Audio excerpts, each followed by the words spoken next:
Today I'm going to show you how you can schedule WhatsApp messages on Android. First up, open the Play Store and look for the Schedit app. Install it and open. Now you can sign in or just skip. Then click on the plus and choose WhatsApp.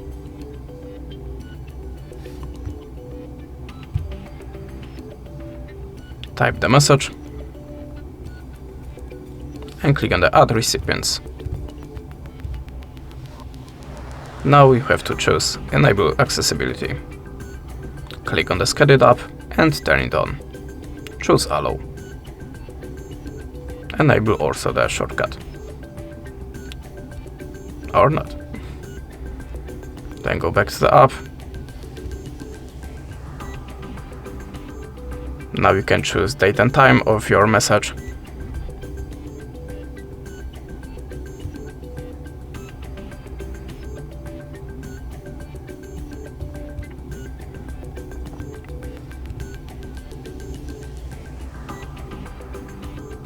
So tap on the Add Recipients on the WhatsApp and choose OK.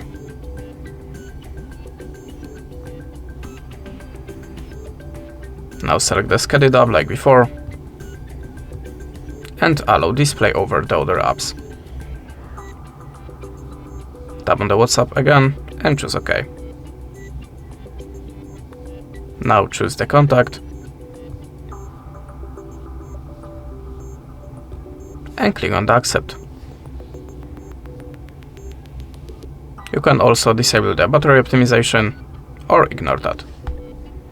And this is the way how you can do it. Thanks for watching, leave us a like or a comment and goodbye.